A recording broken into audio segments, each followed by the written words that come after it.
Morning, everybody. We'll give it just 10 or 20 seconds for folks to trickle in.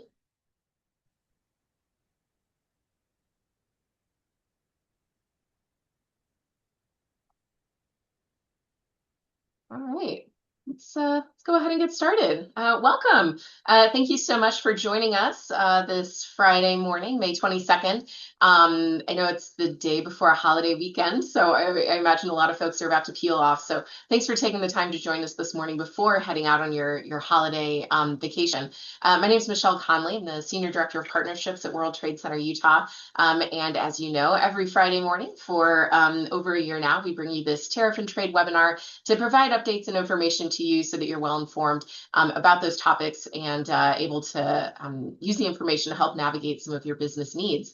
We record all of these webinars and they are posted on our YouTube page, so you're able to reference this in all of the previous iterations of it anytime to gather that information.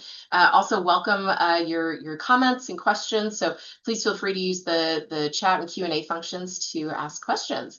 As I mentioned last week, this week we're really excited to welcome Tim Stratford as our speaker. He will, of course, be talking about the summit last week between Trump and Xi Jinping, the China summit that happened and some of the results of that.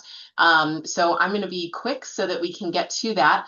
If you don't know Tim Stratford, Tim is the former assistant USTR for the US government, lived and worked in China from 1982 until 2023. So just incredibly deep experience and knowledge about the country and U.S. relations there. And we're fortunate that after 2023, he landed here in Utah and we get to engage with him here. We're also really grateful at World Trade Center Utah that Tim just agreed to come on as our international advisor on China.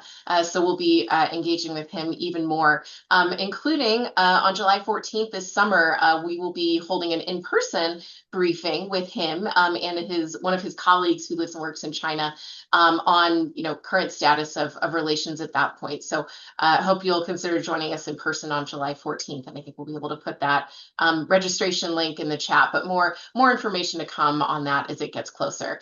Prior to Tim speaking, of course, we'll hear from my colleague and our Chief of Staff, Ben Collender, who is so dedicated to this webinar that he is on vacation in a cabin in Idaho, and yet he is on here to tell you what happened this last week in trade and tariffs. So Ben, thank you for being here. And what are the updates from this week?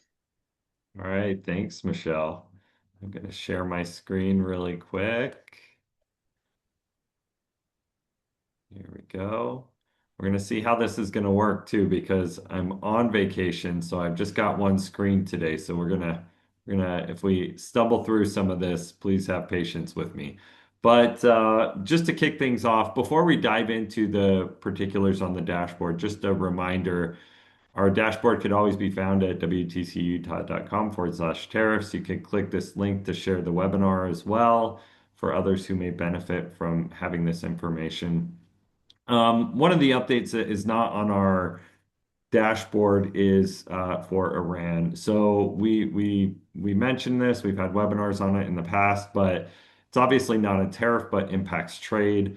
There are just a few things that maybe are worth bringing up in this meeting. So there's a lot of volatility right now of how will this end? Nobody really has a crystal ball. But Congress attempted some measures over the past week to limit the administration's war capabilities. And so we're going to continue to monitor this and bring these relevant updates, but the measure failed. It was pulled by the House and ultimately didn't proceed. But seeing this would maybe change what the war in Iran looks like and how that may impact trade as well. And we'll be continuing alongside our colleague Eric Strong to bring updates as relevant to this group. And we also saw just a little bit of related to Iran as well, that there's a little bit of movement on a potential deal this morning, but we've seen this come and go several times. So as it becomes more substantive, we'll have further details and bring folks on for relevant conversations with this group.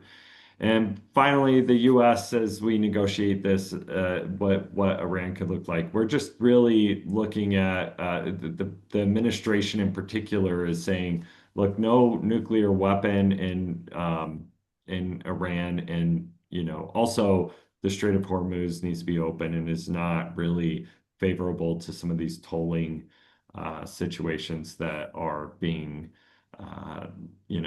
proposed by Iran in these negotiations. So something to keep an eye out for. Obviously not a tariff, but impacting trade quite substantially. So some relevant updates for this group this week.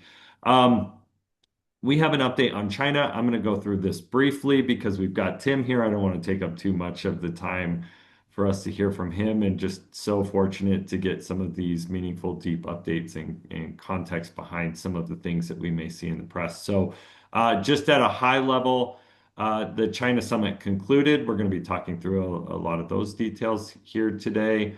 And just at a high level, you'll see this on our dashboard, the fact sheet that resulted from the White House discussion. Oh, that was pulled down. So we'll have to come back to that. But essentially, a lot of the negotiations around, rare earths, aircraft, ag, that Tim will go into in greater detail. But some things for the U.S. out of those negotiations, both also talked about Iran in the summit as well. So, one last thing about China is that the second 4-year review is in process right now through USTR. And there's an open public comment, which you can find on our dashboard.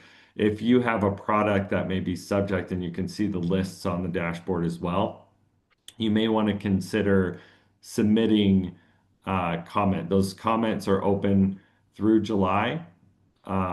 So there's plenty of time to submit comment during that second 4-year review process. So um, last, I'm just gonna just notate a few housekeeping things that we're tracking here at World Trade Center Utah. The 122 tariffs, there's been a lot of back and forth. Currently, they're in place until July 24th at 10%.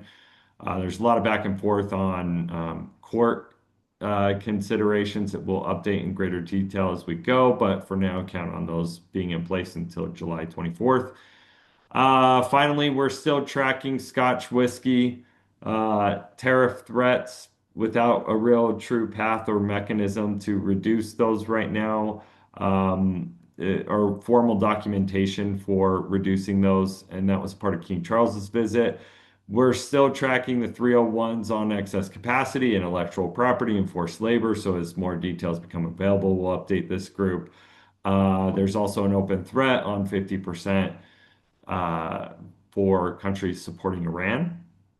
And we're monitoring the joint review for USTR that's coming up.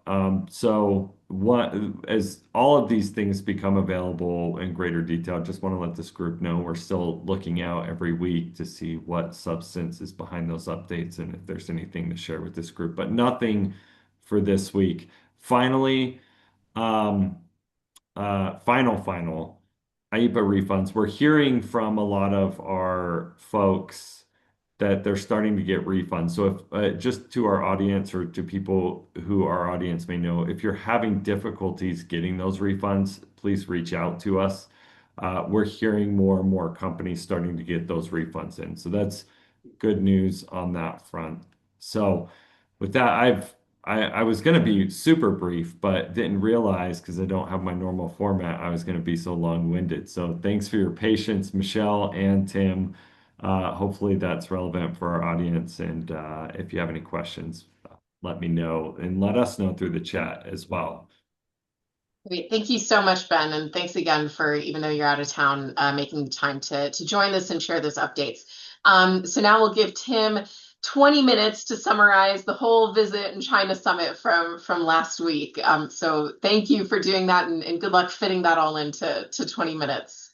Thanks, Michelle, and thanks, Ben. What I'd like to try to do is to give some context to interpret what happened and to sort of be able to assess implications as time goes on and as we see certain events unfold over the coming weeks and months. So I think it's important, we want to know, was the visit by President Trump successful? What did each side accomplish? And what are the longer term implications for this? So if we step back and look at the big picture, again, I've talked before about the fact that we've had this balance between the United States and China, where the United States was a great superpower, the greatest economy in the world, the greatest military. China was emerging from quite a bit of poverty and a fair amount of being backward. And from 1979 to the present, we've seen China make a very concerted goal to build its economy, to build its military, to become a more of a world power, fitting the role that they've played in earliest centuries in the history of the world. And the leader that inspired the reforms and opening, Deng Xiaoping, had a slogan: "Hide your strength and bide your time." Uh, and I think what we can see now is that under Xi Jinping, China has decided that it's no longer necessary to hide their strength and to bide their time, and that they should appear on the global stage and begin to exert the leverage that they actually has. And so what we've seen, especially in the second Trump administration, is that the Trump administration came out rather aggressively, proposed very high tariffs, and then China said, well, if you're going to do that, we're not going to give you rare earths, and we're going to shut down a lot of your industries. And the United States realized that actually China has a great deal of leverage as well. And so the situation is analogous to each country holding a gun to the other country's head. And each country recognizes now, gee, this is serious. It's not in our best interest to do this. Each country could cause significant damage to the other country. So we need to figure out how to get along. And so right now, the focus is on managing a relationship where we have a lot of disagreements and a lot of tensions, but we each have a lot of leverage over the other. And some people have spent a lot of time debating who has more leverage, the United States or China. Well, I think that's sort of beside the point. If each one has sort of lethal power over the other, figuratively speaking, it doesn't matter whether your gun is 45 caliber or 36 caliber. You've got to deal with the reality that you've got to get along with each other. And so I think that's, at the end of the day, the most important purpose and outcome of this summit. In terms of each side's goals, President Trump highlighted the commercial agreements, but frankly, they fell quite far below expectations. There were 16 CEOs who joined Trump. They were in the tech, agricultural, financial services, and aerospace industries. Nobody from the automotive industry, interestingly. But at the end of the day, there were some prospective Chinese purchases of U.S. agricultural goods and Boeing aircraft that were announced. But these were rather vague. And given the scale of business between our two countries, it wasn't a very impressive show as far as that goes. There were vague statements about expanded business access in other industries, but really it's still very much a work in progress. There was also announced that there would be a bilateral board of trade and a board of investment, and those could be significant for companies, and I'll say a word or so about those later. There wasn't really anything discussed publicly about rare earths or about disagreements about what's going on in Iran and Ukraine and in other parts of the world. So we didn't really see a lot of concrete outcomes that were announced. But that doesn't mean that the trip wasn't important. I think the most important outcome of the summit was China positioning itself to set the rules for maintaining stability in the US-China relationship, setting rules in a way that would constrain US actions. I think that's what China's goal was, and I think we can judge whether they were successful in that. Both sides agreed to an innocuous sounding phrase, constructive strategic stability, to describe the bilateral relationship. But China typically uses its interpretation of whatever consensus the two leaders at a summit arrive at to subsequently tie the hands of the United States government by declaring that certain US actions are in violation of the leaders' important consensus. The leverage over the US that China demonstrated this past year using rare earth export controls will likely enable and also embolden China to play this game more effectively and assertively. So it's important for the business community to monitor how this new dynamic of constructive strategic stability plays out over the coming months, because this will have an impact on the business environment that we're trying to navigate. So things that we'll want to pay a particular attention to include the following. One is, to what extent does the U.S. impose export controls, sanctions, and other national security measures that target China? We have been doing this to limit China's defensive capabilities and also in response to geopolitical issues like Iran, Ukraine, Cuba, or activities in the South China Sea. And also looking how we may work with other countries, with the EU and others, to control some technologies going to China. So the US has actually been rather restrained since the trade truce was announced by Xi and Trump in October 2025. But in the past month, the United States has been a little bit more aggressive than they had been. They imposed sanctions on Chinese entities, including oil refiners, for ties to Iran. And they also issued some new export controls targeting China's semiconductor sector. So we're going to want to watch that and see to what extent does that continue and how does China respond. Another key area to monitor is the U.S. support for Taiwan's defense. President Trump didn't change the U.S. official position on Taiwan while he was in China, but he did make vague remarks suggesting opposition to Taiwan independence and a reluctance to go to war to defend China. What we want to watch now is China has a high priority of curtailing U.S. arms sales to Taiwan. But a month after the October 2025 Busan meeting between Trump and Xi, President Trump announced an $11 billion weapons sale to Taiwan. And since then, an even larger $14 billion sale has been in the pipeline. But when President Trump was in Beijing, President Xi gave a stern warning over Taiwan at the start of the summit. So when President Trump left, he said that he had discussed the arms sales with Xi and sees them as a negotiating chip and will make a decision soon on the impending sale. But if President Trump cancels, drastically reduces, or indefinitely delays the sale, it would be a major win for Beijing. If the U.S. proceeds with the sale, Beijing would declare it a violation of the agreed consensus and would turn possibly to more extreme measures to deter future sales or prevent delivery of the weapons. So that's something that we're going to watch because it will affect the environment in which we're doing business. Another area is tariffs on Chinese goods. The U.S. has been imposing tariffs to address concerns about China's economic system and also on security concerns, economic security concerns. And Ben talked a little bit about what's going on there. After the Supreme Court invalidated the IEEPA-based tariffs, the additional tariff on China, besides the normal MFN tariffs, is just 10%.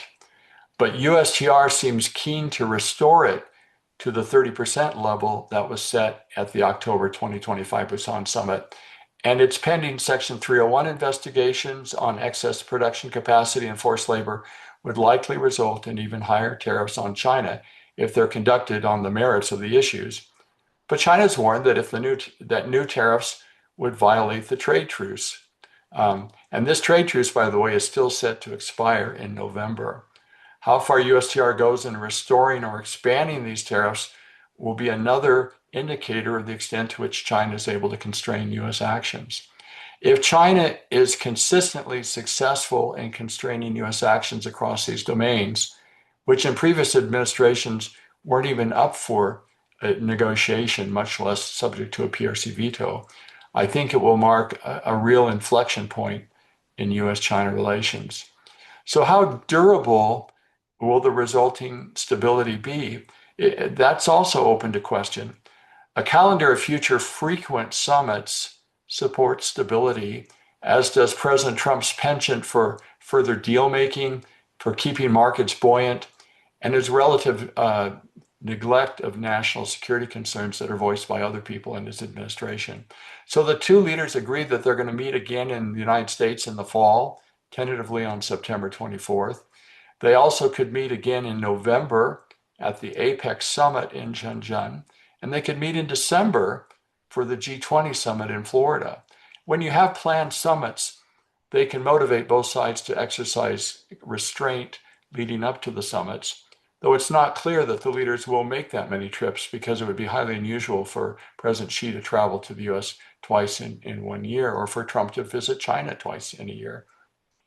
Stability could endure through 2027 when President Xi will likely secure a fourth 5-year term at the October Communist Party Congress. China also seeks stability in the near term to resolve technology choke points and to bolster its weak economy.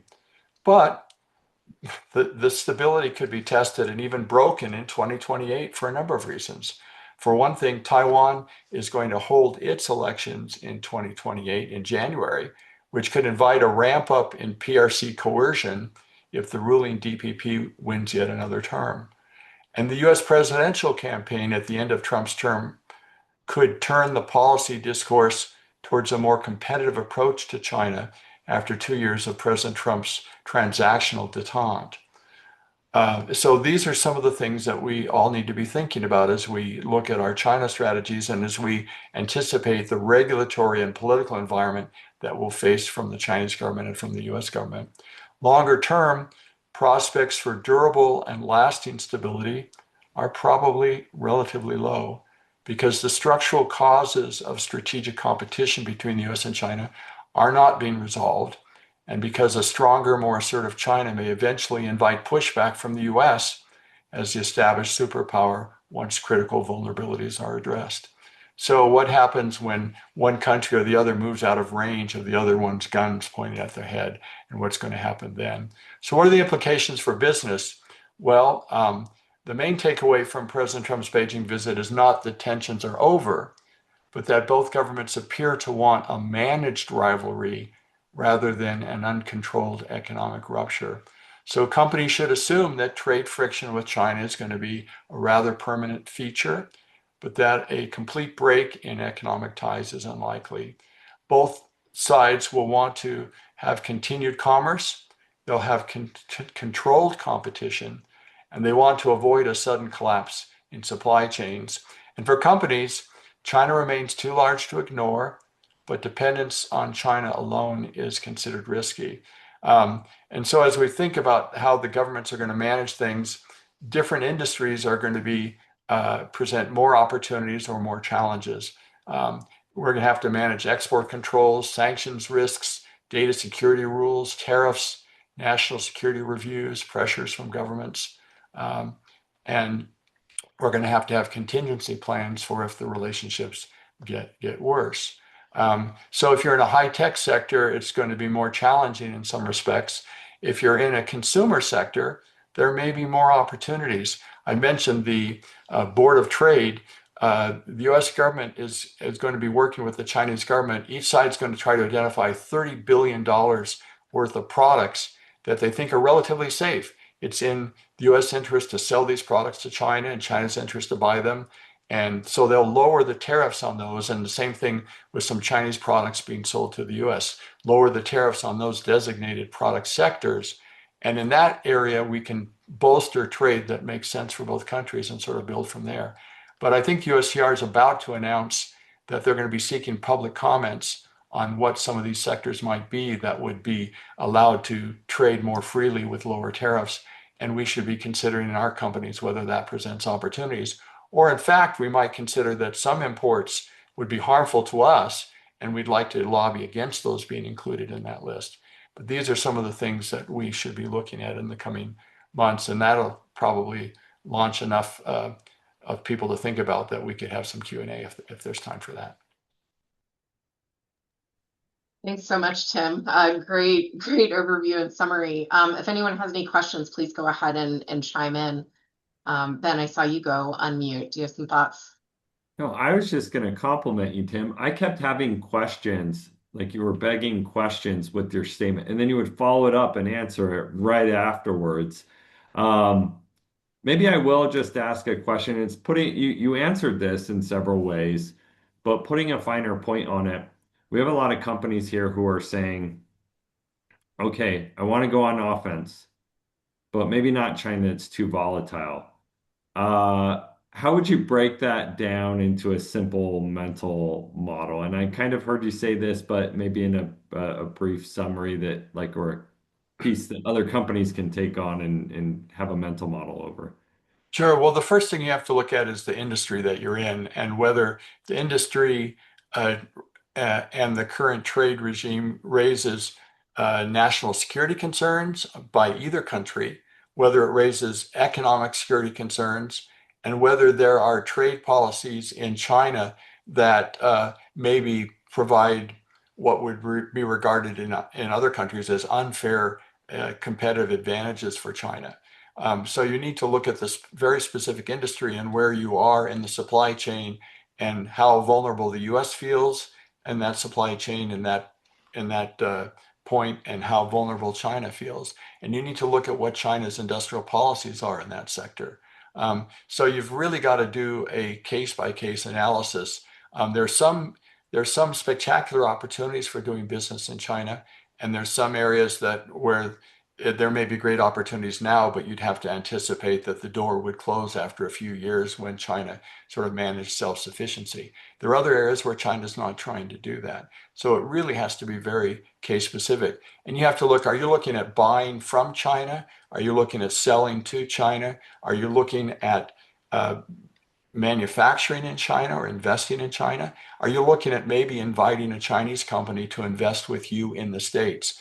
I didn't say much about the Board of Investment, but what they're going to be trying to do is identify sectors or broad principles of what types of Chinese investment would be welcome in the States, because there are a lot of areas where there's a lot of sensitivity and where investment is not being so welcomed right now.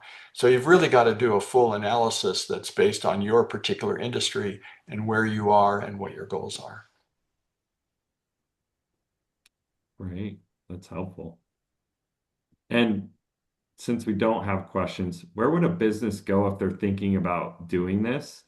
Oh, maybe just briefly, like I would say, oh, okay, great. Who's good at doing that? And then we have a question in the chat. Do you do this for companies? Right? Like this is like Sure. where what a business might be thinking right now who's on the webinar. Sure. I mean, my law firm isn't based in Utah. We're not a Utah law firm. I'm not a Utah lawyer, but we're based in DC, and we welcome helping. Of course, there are a lot of people in Utah that would offer this service too, but this is an area where we're particularly strong, and we'd be happy to help people sort these sorts of things out. Great. We do have one question in the chat. What are the potential outcomes of Trump talking with the Taiwanese president Lai? Okay, that's a perfect example of the types of things that we need to monitor that could really disrupt the stability that the two countries are seeking. Um, Historically, the President of the United States has not had direct conversations with the President of Taiwan. That's seen as sort of giving legitimacy to the political system in Taiwan that China objects very strongly to. So if President Trump goes ahead and speaks with President Lai, as he's threatened to do, we can expect that China is going to be very upset. They're going to say that this breaks the great consensus that the two leaders reached when President Trump visited Beijing, and uh, and China will be tempted to sort of show very forcefully that that's not acceptable, but they don't want to disrupt the stability either. So this process that we're navigating of each side testing the other and figuring out how to respond. Um, I don't know how China's going to respond, but we know that they've warned that this is very dangerous ground for the US to be treading. We should all keep an eye on that because that'll be very informative. Great, thanks for that. There's one note in the Q&A, but it's a comment. And Don, I think I'm actually going to reach out to you offline to chat more about that. We are right about at time. So with that, thank you everyone again for joining us. Tim, thank you as always for being willing to spend your time with us, share your deep knowledge and expertise with us and our the Utah business community that we get to engage with. You can find this webinar on our YouTube page. And again, the Luma link is in the chat to join Tim and his colleague Eric in person at our office on July 14th. So we'll share more about that as it gets closer. But I hope everyone has a safe and fun and relaxing holiday weekend.